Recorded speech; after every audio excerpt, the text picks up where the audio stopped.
Hello everyone, welcome back to the channel. It's me, War Rabbit, and today we're going over some tournament lists over the weekend. Unfortunately, over the weekend we didn't really have any major singles tournaments.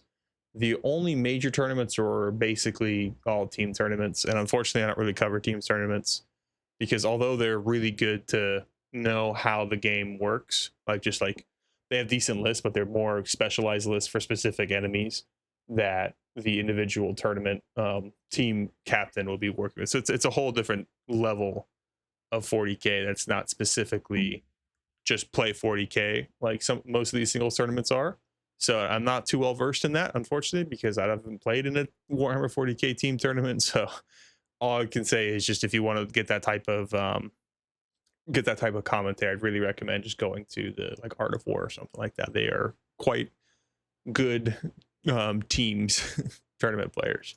So yeah, the first tournament we're going into today is going to be the GC Surrender 2. The first list is this one did have the new points cost and I believe the new rules changes. If there is one rules change from the balance I didn't really go over, is that they got rid of challenger cards. So there's no more challenger cards in tournament play. So that causes quite a few different thingies to happen. So there's no more catch-up mechanics basically lists like Kalya, Tau and stuff like that are going to have a little bit harder of a time to keep up against faster scoring armies. So we're going into this Warhost list probably went up 10 points. So he was probably playing like 15 points down, and now he's just at 1995 instead because he has 2 Corsair Void Reavers, or he maybe had 3 Corsair Void Reavers and he dropped it in favor of another Ranger squad. So I believe he has 2 Rangers. So of course they're Void Reavers, and the Rangers are 4 deploy. Eldar Earthrun, he's just good in general. He just picks something, and they're +1 to wound. So if you point at a Titanic model and you have Fuegan's squad shoot at it, it dies because they got +1 to wound on Meltas. Jane Czar is just a good melee blender. Same with Lickish. And you got Mogan Raw. He's going to be thrown into most likely a Dark Reaper squad to just do more damage with his Dark Reaper stuff. Wave Serpent, he is going to be the place that Fugan targets. He's going to have your Fire Dragons in there, especially in Warhost. Warhost has a lot of movement shenanigans. Most of their stratagems are movement shenanigans. And the base, just firepower of Eldar is just really strong, so they don't really need too much strength bonuses or anything like some other factions. You got a Falcon. He's going to be the one that the Dark Reapers and Morgan Raw are going to be in, and he's going to deep strike in. Morgan Raw is going to jump out, and they're going to shoot something. Fire Dragons, obviously, they're just the premier Melta unit in the game. I don't think there's any Melta unit in the game that is as good as Fire Dragons, especially with Fugan involved. I don't think there's anything that can compete with them. Howling Banshees, they're just this really quick sweeper that Jane Czar can jump into, especially with the Warhost abilities. This list is basically completely untouched. He probably had he got the Swooping Hawks, 3 Swooping Hawks. They are just good deep strike shenanigans, doing whatever the hell they want. They got the grenade packs doing mortals and stuff like that, if I remember correctly. Or they have a movement thing. It's probably grenades. And the Warp Spiders, 3 Warp Spiders. So you have all these really small MSU units that can just kind of run around and do a lot more damage than they probably should. But, that's neither here nor there. This list is practically untouched by the data slate. He probably had 3, as I said, 3 Void Reavers and a Ranger. And now he's got 2 Rangers and a Void and 2 Void Weavers. So if it's 3 of them, it's 15 points or 10 points over. Well, what is 10 points less than that? It's an extra Ranger squad. So he's still got 4 units of forward deploy to kind of zone things out while he gets his Howling Banshees and the Warp Spiders in range with their, I think Lickish can go 20 inches and Jane Czar can go almost 30. They can move 20 inches and then charge, both of them. So it's just these really fast melee threats that can just press onto you. It's really hard to deal with because if you go to, do I have the Eldar? Oh, it doesn't look like it. Uh-oh. Let's go to, because they get a lot of, oh my gosh, I typed the wrong thing. Oops. Oopsie poopsie. If you go to Warhost, you can see that obviously they have their battle focus tokens You get 4. I do believe Eldrad gives you a +1. Just you get an extra 1 at the start of the game, or I think it's turn. Let's see. Oh, you just gain 1 command point. My bad. I thought it was that's a different guy. But yeah, you get all the Swift as a win and stuff like that. So you just pick individual agile maneuvers, and you're most likely dumping them onto the things you want to just move forward. And then if you pick, you get instead of 4, you get 5 for Warhost. So it's like, okay, well, and you get additional movement every time you use Swift as a Wind. So it's just 3 inches, which is huge, especially if you need to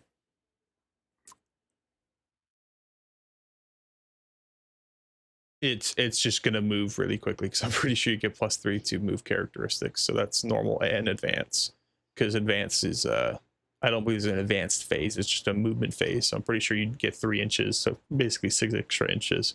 Probably wrong on that. Definitely wrong on that. I don't think that's the way it works. That's just me talking out my buns. But let's go back. And so yeah, it's a very the thing with like the Wave Serpent Fire Dragon combo is that's practically indirect. Same with the Falcon. The movement shenanigans you get in Warhost for disembarking is just always something that is really useful. And because you're not disembarking on the same, I think it's like the same round, you can't like re-embark. You can't disembark and then re-embark in the same round, but you can disembark in your turn, and then on your opponent's turn of the same battle round, you can re-embark when they try to get close to you or something like that. So that's just really, really hard to pin down those fire dragons if you're not paying attention to them. Same thing with the Dark Reapers, but it's definitely this fire dragon squad, because it's the biggest beef here. It does a lot of damage. I think this is going to be, again, this is just a staple Eldar Warhost list that I think is just going to be top of the meta. I think Eldar just got away. I think they just kind of lucked out, where like Thousand Sons got nuked from orbit. They didn't get touched at all. And like Thousand Sons and Eldar were probably the 2 armies that I thought were going to be pretty good in the new meta, and especially with the new changes. But yeah, we are going to move on. The 3rd place with Mark Solar. He is running the new Ravenguard. New Ravenguard's pretty simple. It's just Vanguard, Assault, or not Vanguard, sorry, it's the Vanguard Spearhead, but better. Athan Shaw and Kavian Shrike. Sean gives reroll charges. He does okay. He's a lone up guy. He's got heroic intervention for free, but he doesn't have fights first, so it's not necessarily good or bad. Kavian Shrike, he's just a dude with some abilities. I forget what it is exactly. Yeah, he's got Shadow Master, so he's got lone op, 12-inch lone op. So instead of 18, so whenever he loses lone operative, so when he leads his unit, so he's going to be jumping into Vanguard Vanguard vet squad. So now he can't shoot that Vanguard vet if you're outside, unless you're within 12. So he just gets that, and then you can uppy downy your unit there. So he's really good for this Vanguard veteran squad. It's like, that is insanely good.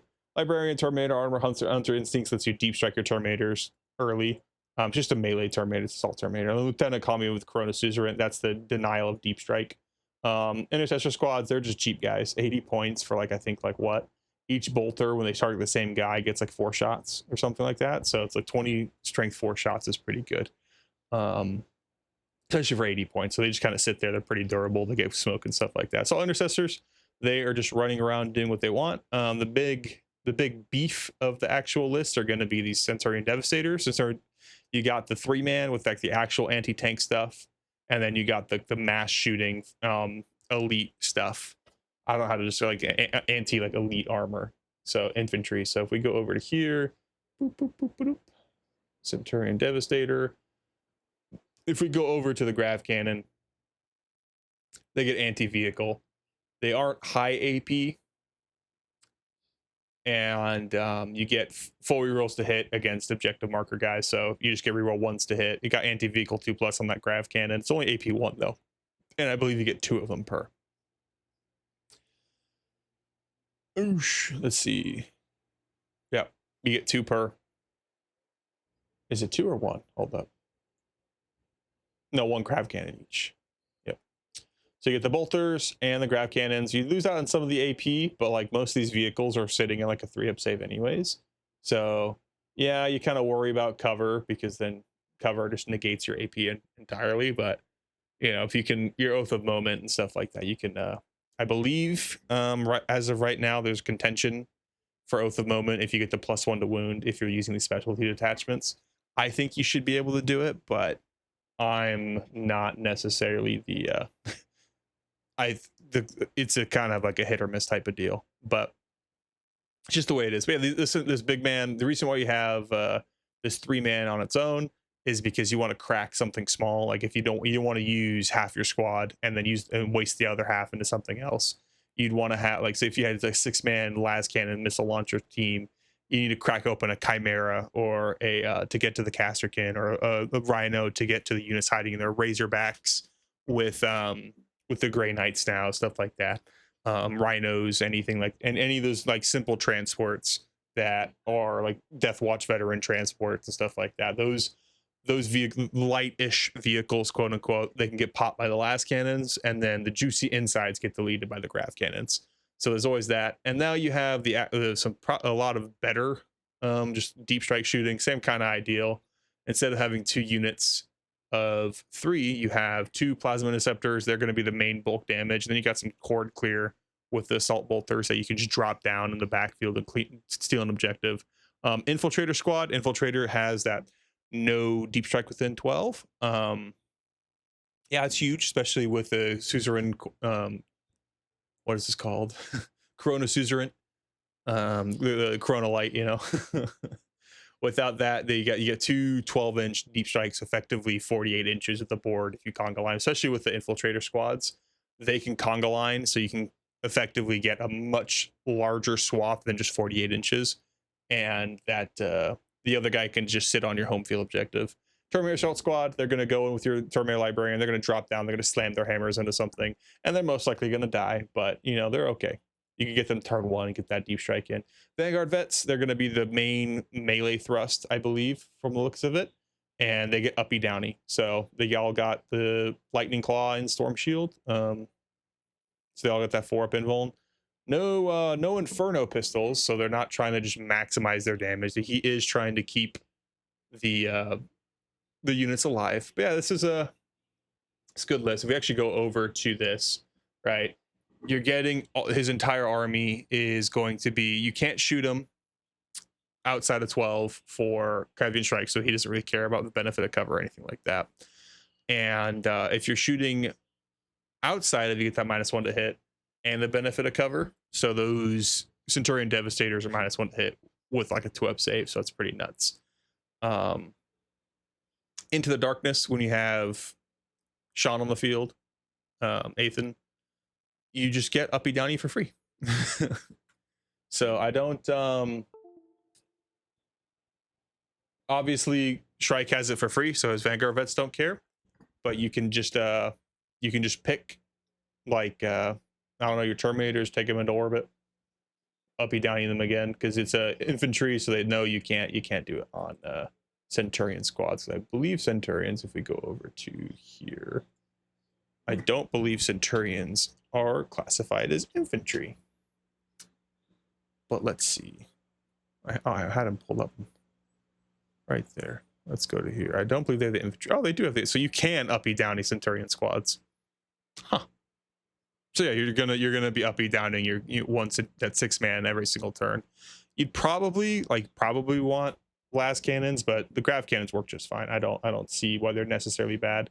It's mainly the Inceptors being able to like meteoric descent and then pick them up is pretty good as well. So it's what makes this make this type of detachment so good. We're gonna definitely see a lot more of this. This is probably going to be like, of the new detachments that I've seen so far. We haven't seen White Scars and we haven't seen Iron Hands yet, but so far the best detachment is the new Ravenguard one. The Imperial Fist one sucks. I saw Forge, the Salamander specific one, that's pretty good too, but definitely this one. So we're gonna move on. 4th place in the same tournament is going to be Geary from the same, I believe, the same team as Mark Solar, or group at least. And this one is a little different. He's got a special surprise here. So we're gonna start off Monk Cal Salt. First 3 turns, lethal hits if you guide, so that's pretty good. You can skip out onto wound, so if you get that juicy 6, you can just ignore the wound system. So helps out for lower strength weapons on your entire army, especially if you target guide. Ethereals are cheapest unit that can mark and has a decent ability. You'll get that 4-up command point regeneration every turn. Strikes with is huge. Obviously gives scout to 2 units, so you can pick 2 units that are within 6. Doesn't have to be wholly within 6, just has to have 1 unit within 6. So that's always nice. Crisis Star Size battle suits, they are probably the best horde clear in the codex right now. Kind of goes to show that breachers are kind of falling out of favor, because a breacher squad you need a devilfish. Star Sites you don't. By the time you get the devilfish in, the breachers are now like 100, I think 80 points or 165, and that's 50 points more expensive than the Star Scythe, so I do not care.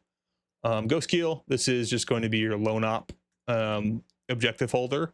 That cyclic ion raker is a really good super plasma gun. It'll plink onto the Terminators, like those big juicy -1 to wound Terminators that are popping out. That can just throw them on, and if you charge and you don't kill it, it can fall back and shoot. And the fusion blaster is just a fusion blaster, you know, it's nothing. Hammerhead gunship, this is a anti-tank killer, obviously. Smart missile systems is good because you want the indirect fire to go into these small like aspect warrior squads that are hiding behind walls and stuff, because they don't have -1 to hit, and you can get them guided, ignore cover, and yeah, you don't really care too much. You just throw 3 or 4 smart missiles, and you might pick one off. Secret missiles, normally if you're taking multiple hammerheads, you might have one with an ion cannon. This one, because he's taken by himself, you take 1 railhead. And then the secret missiles, if you took the ion cannon secret missiles, if you take the iron cannon hammerhead, you take your secret missiles and you use your reroll on your secret missile instead of the ion cannon, because secret missile is like strength 16's AP 5 billion, you know, d6 damage. So you'd be hitting that one like a 2. It's basically a railgun shot that does less damage. Crew carnivores, more forward deploy. They kind of are useful, they are useful when targeting enemy objective control. So if you say you put some garbage chaff like a scout squad or something, the crew carnivores will be able to shoot and then charge in and then take it from them. Pathfinders, they are surprisingly good damage now. The ion rifles are really good. The grenade launcher is okay, it is what it is. But especially when you have like an infantry squad right now with the pulse fusillade that gives you like -2 to charge, -2 to movement, I think, or is it advanced? I'm not too sure. But you do that, shoot them, 2 command points. Probably won't use it because it's really expensive to use, but you know, it's okay. Obviously, Pathfinders have a ton of damage. They have marker lights, so whatever you're basically getting as many marks as possible, and then you're gonna just delete something. Piranhas, I don't think it says it, but it's supposed to have also 2 secret missiles. So they pick the burst cannon so you can maximize your hits to get that battle shock. You know, technically speaking, I think the fusion blaster is better, but you know, assault burst cannon, I think it's like it's like an accelerator burst cannon profile, if I remember correctly. It could be wrong. Ion cannon, Riptide Battlesuit got uber buff this update. It has the strength 10. Ion cannon Riptides are probably going to be 3 ofs in every tau list from now on, unless you're doing something weird. You throw these guys into pretty much any detachment. They've been universally good. 2 or 3 of them is going to be pretty much every list, unfortunately. And that's just the way it is until Games Workshop decides to either have the next edition come around or rework the tau in general. Missile pods is like 4 missile shots, you know, like strength 7 AP 1-2 damage shots. They're okay. You took the twin plasma instead of the missile pod. Twin plasma is just a single twin linked thunderhammer shot, so it's like okay. Stealth suits, they are the backbone of every single tau army. Sometimes you can get away with it, like if you're doing crew hunting pack, or even sometimes you might even need it if you're taking like a park, you know, like a vehicle park. Obviously the reroll 1s to wound is really important, but if you have like 3 hammerheads all with rail sides, you know, with rail guns, you don't really need stealth suits because you're rerolling everything anyways. And now the big tuna himself is the actual surprise of the list. He is where the bulk of the points are, and obviously there's a Vespid for just dropping and doing something. He's just a utility piece. But yeah, the Taunar is really important. They have reroll ones to hit. They can walk through the small ruins. Unfortunately, I believe all Titanic models, specifically the super heavy walkers, all of them should have the Kool-Aid Man bust through. They can go through walls. But yeah, so this is the thing you're going to be targeting your strikes with the lift, because if you go first, you can get a 20-inch move on your town R to the board, and he's going to see everything of your opponent. There's nothing they can do to hide it. He's too tall. With that, you can model for advantage on this heavy rail cannon, right? Because you can stick the thing straight up, and that thing's maybe 6 inches tall, 6 inches long. So you can add 6 inches to the height of the model and shoot from that little pinpoint. So you're going to see through everything, basically, unless they're hiding underneath that first floor. And obviously, because Titanic can see through the second floor, so it doesn't matter. One thing I found interesting was that he took 1 arm gun each. Fusion Eradicators, strength 10, 5 shots, 24-inch, AP 5, D6, Melta 3. 24 inches is pretty good on a Melta. Obviously, it's like a multi-Melta. So instead of being like, I think it's like 6 inches, you're sitting at 12. So if you could deep strike this guy, you get him at 12-inch deep strike with Fusion Eradicators, 790 points. But 5 shots is actually pretty good. The Triaxis Ion Cannon is D6 plus 3 blast. So you're getting, if you target a 5-man, the average like leader and a 5-man will give you 1 extra shot, and then obviously if you're targeting a 10-man, you get 2 extra shots. So this is pretty much the super. It's going to be basically like the Riptide Ion Cannon prior to the strength 10 buff. But yeah, Fusion Eradicator is good at destroying light vehicles, especially if they're close range. And then the Triaxis Ion Cannon will take out like your Terminators and stuff like that. And then you got the Fragmentation Cluster Shell Launcher. It's strength 6, AP 1 damage. I think it's like 2d6 plus 6. Like it's a nuts amount of shots. This, alongside the burst cannons and the smart missiles, while guided, obviously, because you're going to be shooting at everything that's guiding, you're going to split fire everything. And you're going to probably, every single turn, you'll probably do 300 points worth of damage. If you kill, like say you get first turn before Magnus can buff up, and you shoot him with that heavy rail cannon, and he fails 2 of those saves, so and he fails, you hit both, obviously, because you're going to hit both, right? You hit them both, you wound on 2s with reroll 1s, so you're gonna wound him, and he's got to fail his 4-up invuln unless you got lucky with the Devwood, right? 16 wounds just right off the bat, you'll kill him. And that's half your points already gone by knocking out one of those big guys. And they're just almost impossible. Like this is just a stat check if you did good. I think the only thing you lost to was a Magnusless Thousand Suns, and that's just the way it is, But yeah, the Town R, I think it's a good model. I don't think it's hyper competitive. I'm glad it worked for him. I think this list probably can make some changes. I don't know where. I'd say you could probably drop the Piranha and the Riptide and go for another Ghost Keel and something else, but that's just me. But yeah, the Town R is just like, you can't have chaff near it. Like if the opponent was within 24 inches of the Town R, it's just going to remove whatever shoots at it, especially if it's like light infantry, because the Fragmentation Cluster Launcher, which pick up a guard squad every turn. Same thing with the burst cannons, the smart missiles. Smart missiles are really good, especially in like Cao Yun, because you get basically 2 hammerheads worth of smart missiles that can shoot outside. I really like him Experimental Weapons Cadre, because you can add +1 strength to everything. So now you've got like a strength 10 Triaxis, strength 11 Fusion Eradicator. So that actually changes. That means you're wounding Knights on 4s now. So you can change some things around. It's really neat. But yeah, I'm glad he did so well. If that's what it is, Geary, I'm pretty sure it's a he. Could be wrong. But we're moving on to the next tournament. We're going to the Iron Cage September Slaughter, and it's going to be 35 people. The list we're going to be doing is Nathaniel Bjorg, and we're going to be looking at Subterranean Assault. So Subterranean Assault's probably the best Tyranid detachment right now. I know Vanguard Assault, or Vanguard, I forget the name. But the one, it's the other one that's just like Reaver, the detachment. Raveners, the detachments, excuse me.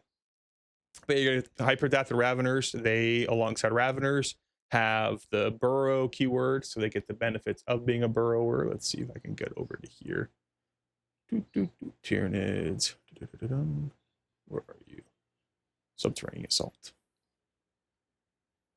So you basically get tunnel markers that lets you, when you deep strike, you can basically have things follow you. So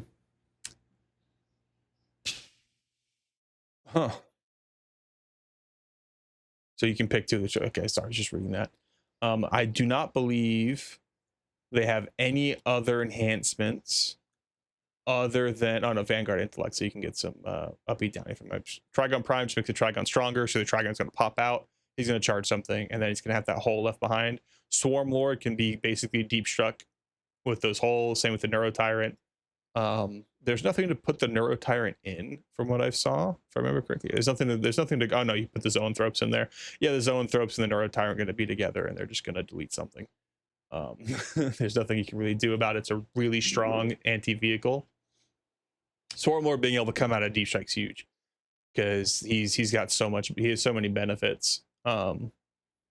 Obviously with all of his amazing abilities. Biovore, they're going to be the core of pretty much, like, one Biovore's in every single list, no matter what, unfortunately.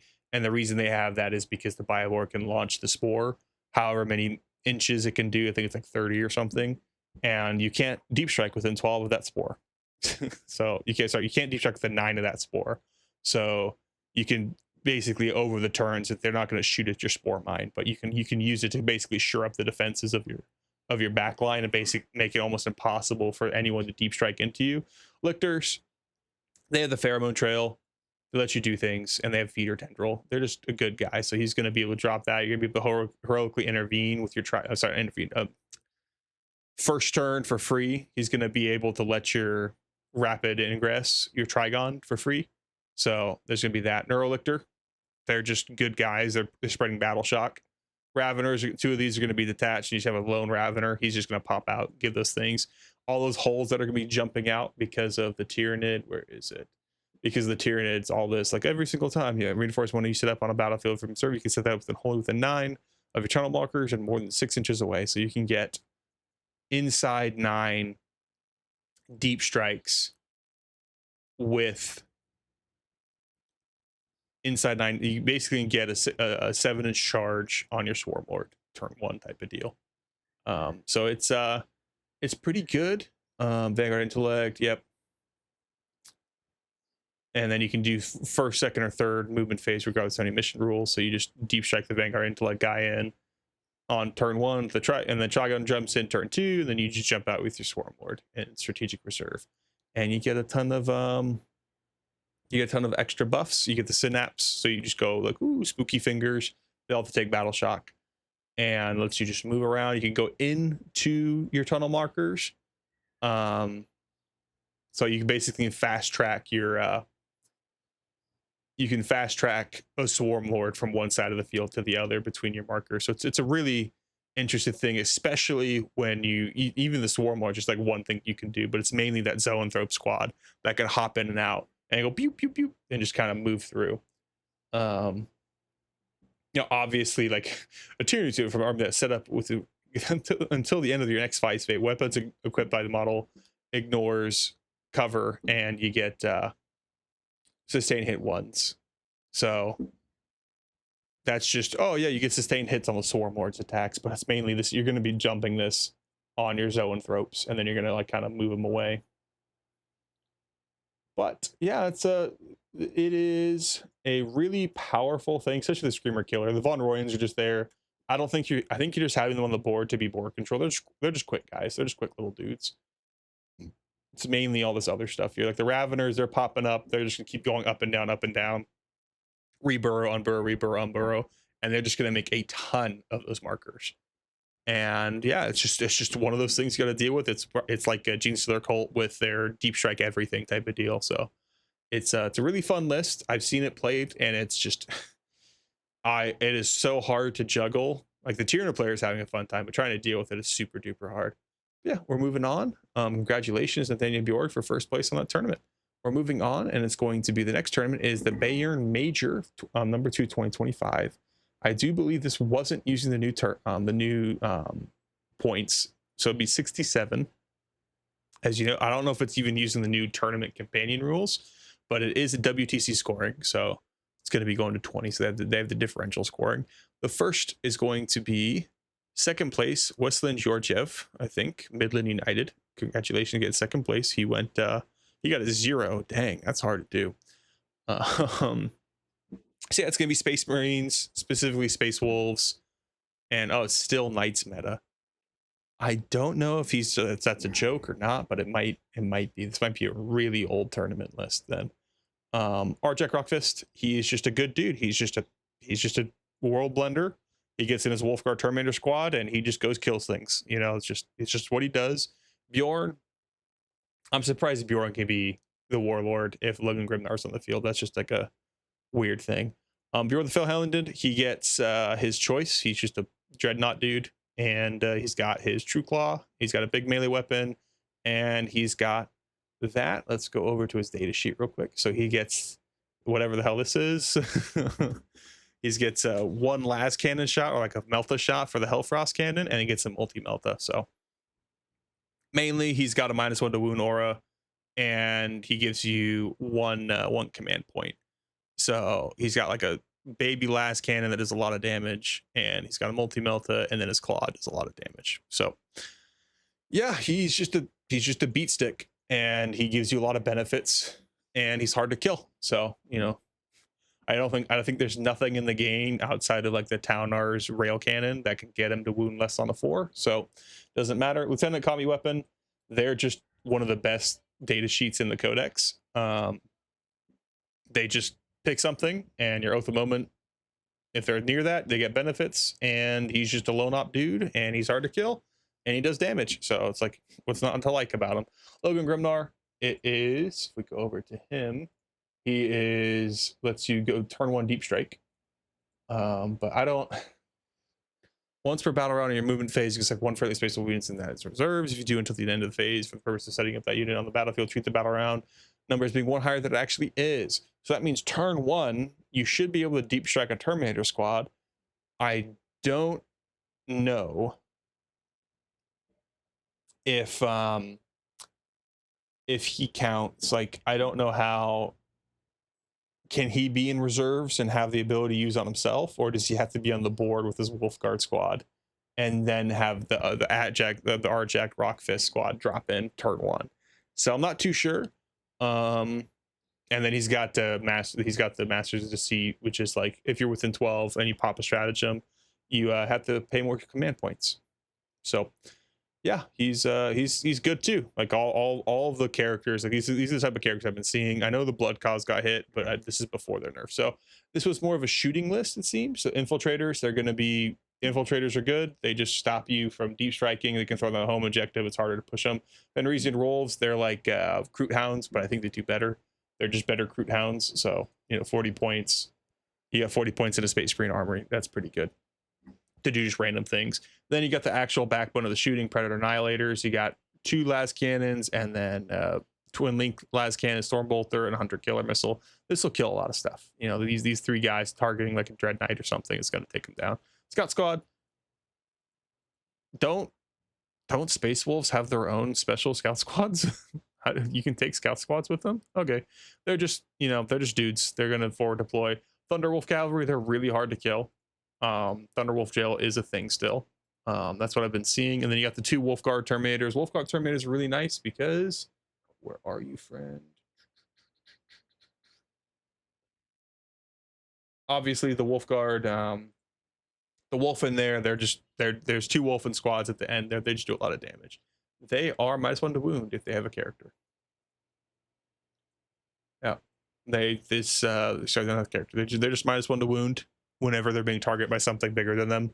So can't wound them better than a 4 unless you're strength 10 or higher. So then you wound them on 3s.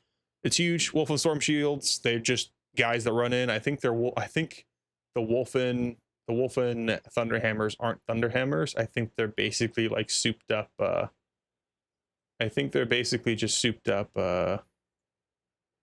Where is it? Aren't they just? Are they actually Thunderhammers? No, yeah, they're basically power swords, but they get anti-monster, anti-vehicle, so they do better into vehicles. So they're they're not strength 8 Thunderhammers. So they do worse into like the previously their Thunderhammers are strength 8. So in 9th edition they wound pretty much everything. Now they do a little bit less in like T6 models and stuff like that. So they're mainly just to be dropped in and just charge into a vehicle or monster, and they just die and they'll kill something, you know. So moving on, this is first place. It's another Eldari list. This one is one that got nerfed, unfortunately. So this was a list that wasn't that didn't have the new update on. This one's a aspect host. So if you don't know aspect host, it gives you reroll 1s to hit or reroll 1s to wound, and you pick if they are an aspect warrior. So Corsair Void Reavers, they went up 15 points for this list. So unfortunately, he's not going to have enough. So he's going to drop one. But they are your scouts. They just infiltrate scout 4. I forget which one they have. Autark's going into probably his Dragon Fusion Gun and Starglaive. He is going into a Fire Dragon squad or probably something else. Fuga's definitely going to Fire Dragon squad. Janezar is going into Howling Banshee, and Lickish is going into a Warp Spider squad. They do not operate on their own, funnily enough, even though they're Phoenix Lords. So you got the Wave Serpent. They are taking your Fire Dragon, the 9-man. I think maybe the Autark is going into a Dark Reaper squad here, but he's keeping that Dragon Fusion Gun. I'm not too sure yet. I don't think he's just walking around on his own. I think he just put him in the Dark Reapers and just giving them a slightly better shooting capabilities. But no Morgan Raw. They didn't like him in this list, unfortunately. Howling Banshees, 2 Howling Banshees. You're going to be throwing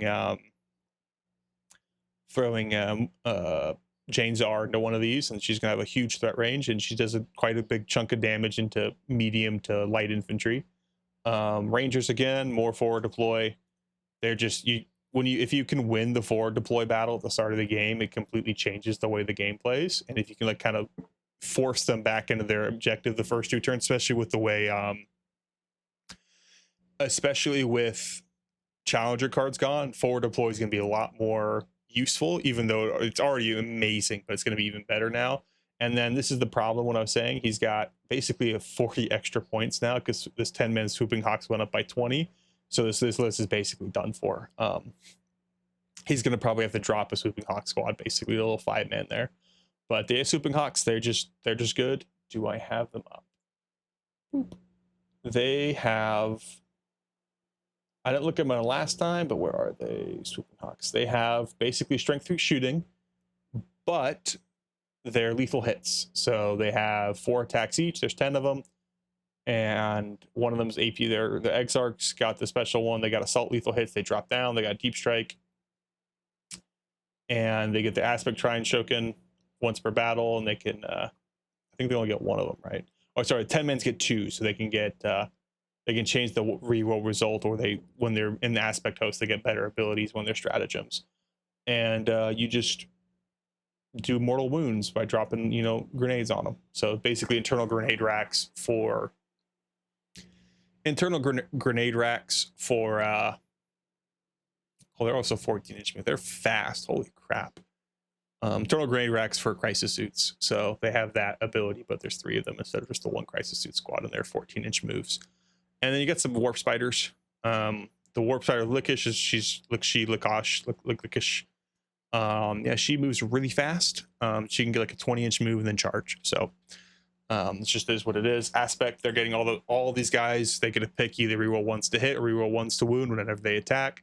And then whenever they attack, if they want to, they can pop a command point, spend one of their aspect tokens if they wanted to, in aspect host, and then get buffed up really well. I know Kane's supposed to be in here too, the avatar Kane, but you basically have 4 out of 5 here, and they're all 1 command point. So it's like, okay, you can just 1 command point, ignore everything on your fire dragons without even having to use your aspect. So you can ignore it, and then you get your reroll 1s to wound, and then you pop like on Fugan, and he gets to aspect trying it, and then I can reroll my hit roll on Fugan type of shot, And same with this, the final breath is big squads. They're harder to do because you could just fight in the fight phase with your to the final breath, especially with your Howling Banshees. That's huge because fight on death is the only true way to counter fights first. So if you charge in, like, say your Wolfen squad, if you don't have fight on death, into like a Judiciary with Blade Guard, he's just going to pick up your Wolfen squad even though you charged. So you have to have fight on death, and you have to roll the 4s, and then you probably pick up the squad, but you still lose a good chunk of your Wolfen. That's why these types of strategies are really useful, especially into like armies like Custodes, because you just have to, you're trying to break through those bricks, and you gotta have a way to get through Moment Shackle and their other fights first. And then, as always, you get the you just get your disembark reembark shenanigans with Skyborn Sanctuary for your Wave Serpents. You can get basically overrun from like previous editions where you just battle shock them for Desperate Escape, and then if they subtract 1 from those tests, and you can deal mortals to them. So obviously Preternatural, so it's just a ton of combos. Sometimes they'll use like Aspect of Murder on something, but I don't even know where this Autarch's going. I assume he's being thrown into a Dark Reaper squad, because there's no way in hell that the Fire Dragons are not having Fugan in there. So yeah, that's it looks like it's it for this week. It's a little bit of a short weekend, I guess you could say, or like a slow weekend. Next week is going to be de facto new points cost, so there's going to be even more lists. I really love that Tau list from this weekend, even though it didn't win. It was a smallish tournament, but you know, it takes a lot. Like with that Orc Stompa list that's coming out, that was out with more DACA with Sustain Hits 2 and stuff like that. That was pretty cool. I love seeing those really big models that are just stupid.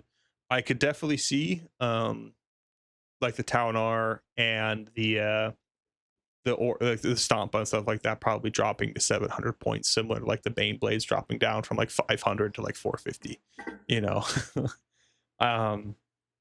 they're not better. They're not strictly better than a Knight, and especially with the new Knights coming out, they're gonna be even harder to kill.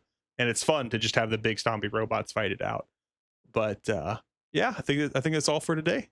Thank you all very much for watching. I really do appreciate it. If you made it this far, it really helped me out a lot. If you hit that like button. If you have any comments, maybe I'm talking about the list wrong, or maybe there's any like tips or tricks that I missed, or something I just missed in general, just let me know in the comment section. I love to learn, and obviously the community is going to know more than me because due to like collective conscious type of deal. If you subscribe to my channel, I try to get at least one of these Warhammer videos out every week, and another type of video out every week, so I get 2 videos out. I stream multiple days a week, and I post my stream schedule on my YouTube community and my X account. So if you subscribe to my YouTube account, you get notified when I'm streaming. Normally I just play video games, but if you want to talk about Warhammer, I can talk about Warhammer too. But that'll be all, and I really do appreciate you all for watching. Have a great day.